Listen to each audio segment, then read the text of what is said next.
channel. So for today I'm going to be showing you my June setup for my bullet journal. I'm going to do an 80's theme. It's quite simple and I hope you guys like it. Alright, so getting right into the spread for this month, I sketched everything out before I started recording so that I would know the placement and every single drawing that I wanted to have included. So the first thing that I'm doing is going in with my Crayola Supertips and a ruler to create the straight lines of the triangle. And these are the colors that I'm using for this page, but in the next spreads I switched to my zebra mildliners because I didn't like how dark it was. And this cover page I'm taking inspiration from Amanda Rachel Lee's August spread of last year. And yeah, so I'm just going in with the markers first before I do the outlines because sometimes it smudges and I just want to avoid that. So for this page I only used the Crayola Supertips along with my Pigma Micron.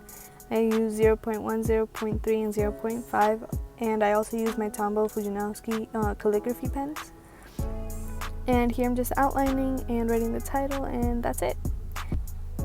And now on to my monthly overview spread. As you guys are going to see, many of my spreads I take inspiration from Amanda Rachel Lee, but there are also others that I found inspiration from on Pinterest, and I'm going to show the picture of the original creator.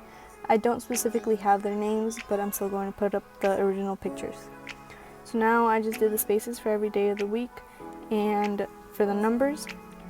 And unlike Amanda Rachel Lee, where she uses a space for her Instagram and YouTube growth trackers, I did 3 boxes to the side. I like to use those for my goals, what I'm thankful for, and a quote for the month. So I just write those in. So here's where I made my first mistake. Instead of starting the week off with Sunday like I usually do, I ended up starting it with Monday, but it's fine. I just added an extra little shape to start the dates, and I'm just writing everything in, writing the dates in, and that's basically it for this page. Now on to my habit and mood trackers. For my habit tracker, this is also taking inspiration from Amanda Rachel Lee's. So I'm just coloring in every letter because, as I said before, I like to do this first before the outline to avoid any smudging or smearing. And I'm creating the little box where it's going to say tracker. And I fast forward to where I did the shapes for every habit because it was taking too long. And here I'm just writing in the spaces for every single day and doing in the details for the letters. So I like to track working out, if I take my vitamins, flossing, skincare, no spending, bullet journal, giving my dog a shower, reading, and wearing my retainer. So now on to my mood tracker. This is actually different from Amanda Rachel Lee's. I'm just doing the same letters as her because I wanted to keep it cohesive with the habit tracker. So my mood tracker itself is going to be a Rubik's Cube along with some of the ghosts from Pac-Man. I found this picture on Pinterest by Harmony and Blossoms_art. So here I'm just drawing in the Rubik's Cube along with the little ghosts from Pac-Man, and the reason that the ghosts are there is because there's not enough spaces in the Rubik's Cube for every single day of the month. And I'm just adding the little details.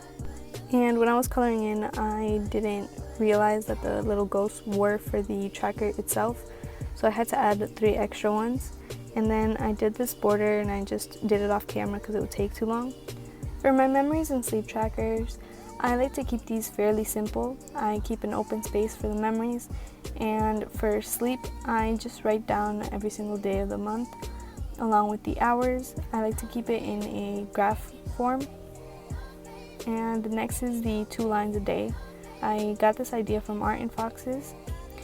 So here I just did a purple triangle to keep along with the theme of this month, and here I'm just putting in the numbers for the days, and I'm highlighting some lines with the colors that I'm using, the turquoise, the pink, the purple, and the yellow.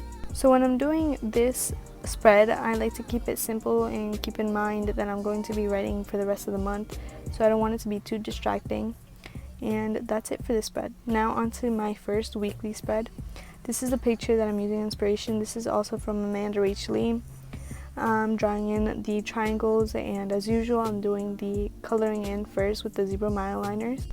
Even though we're in quarantine, I like to keep my spaces big because I use it to track all of my assignments that I need to do for school. And now I'm just doing in the lines for every single day. I like to use a ruler to keep it very straight since a lot of the shapes are very geometric. And now I'm just writing in the days and adding small details and the little doodles to the side to complete the spread for this week. And real quick, I just want to apologize for how fast everything is going. I wanted to be able to include all of my weekly spreads, and the original video would have been like 50 minutes if I didn't speed it up so much. So yeah, I'm sorry for that. So now I'm just adding the last little details for this spread. I feel like these black outlines of the shapes really add a lot to it, and they're very simple to do, and it just makes it all more cohesive, and it contributes a lot to the 80s theme.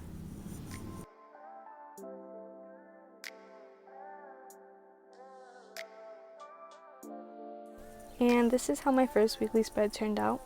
Now on to the second week. I'm taking inspiration from a picture that I found on Pinterest. I put it right up on the screen. And this is also with a lot of straight lines and with circles. I didn't use anything for the circles. I just freehanded those and hope for the best basically. So here I'm just going in with the Crayola Supertip. The only Crayola Supertip color that I still continue to use was the yellow because I just felt like that was the best match. But for all of the colors, I switched to the zebra mile liners. So I'm just drawing in everything. And these spreads, although they're fairly simple to do, they did take me 2 days to complete. And that's basically because I just used the ruler a lot to make the lines perfect and to sketch everything out, so and so. Now I'm just adding the little doodles, and at the beginning of doing these spreads, I had a little bit of trouble on like where I should place all of the squares, all of the triangles, but once you get the hang of it, it's basically just adding it wherever you want and making it look all cohesive, which is fairly simple to do. Now I'm adding in the days of the week, and I'm just using a small all caps font. And I'm sorry that the camera goes out of focus right now, but I'm just adding in a little mini calendar to the side and doing the last final details to all the boxes and to the big circle on the corner. And this is how week 2 turned out. Now on to week 3. This also I got inspiration from Pinterest, and there's the original picture. I don't know who the artist is. So I'm just drawing in the circles, again going in with the zebra mile liners first, and then going in with the Pigma Micron. I believe I'm using the 0.1 for this. And also, sorry about the changing lighting. I had to do something else, and when I got back the sun was already starting to set, but I wanted to finish off the video. And after I finish drawing in the outlines of the circles, I'm going in with the 0.5 to do the little lightning bolts. I would say that this is the easiest spread, and it was the fastest one to do just because it had such little details to incorporate. Unlike the original, I decided to not add the June at the top of the page because I just, again, like I said, I needed the space since I'm using it for my schoolwork assignments. So I didn't do that, and I also decided against the little drawings at the top corners as well for that very same reason. I feel like this spread, you can either keep it very simple like I did, or you can jazz it up a little bit by adding some more floating squares or triangles, etc. It's just to your preference and how you're using it at the moment. So I'm just adding a couple of details here and there at the bottom, just a couple circles and a triangle so that it doesn't look too plain. And now I'm just going to start adding the dates and the letters for each month.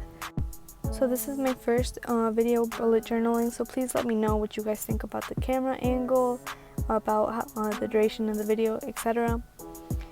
And yes, now this is how week 3 turned out, and now on to week 4. This week's spread I got inspiration from Amanda Rachel Lee, so I'm just adding in the shapes for every single day.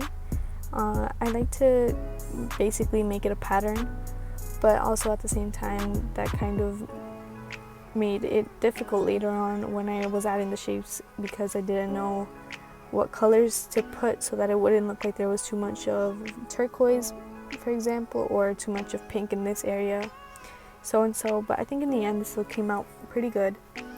So I'm just doing all of those little details first. As I said before, I'm only using the Crayola Supertips, the zebra line liners, the Pigma Micron in the 3 different sizes, but you don't need to have every single size. I just like the variety of line thickness that it provided, and the Tombow Fudenosuke's. And that's how my week 4 turned out, and now on to week 5. Now I know on many Plan With Me videos they only show the first week, but as I also said before, I wanted to show all of the different inspirations that I got from Pinterest so that you can see just a variety that's available to do. This last spread also came from Pinterest, and I'll put it up right there. It has these very geometric lines, which I'm doing right now at the bottom, and since it's completely different letters, I had to basically just try and make up what I thought it would look like. Now I'm doing the off-center squares for the days of the week. I'm also making a pattern going purple, yellow, pink, and turquoise. I do that in almost all of the spreads, alternating the colors, and I'm adding the little details at the bottom. And these squares, I believe I also made them 10 by 12 if I'm not mistaken. And now I'm adding the little colored details for the letters, and this spread is also fairly simple and easy to do.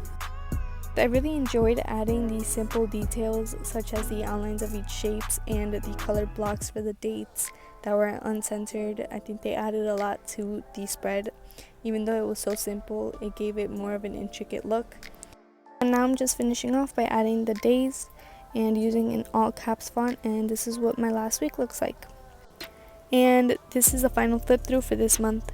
I really enjoyed doing this theme. It was very easy to do, and it gave me a lot of liberties to add on and to make it more simple looking or more intricate.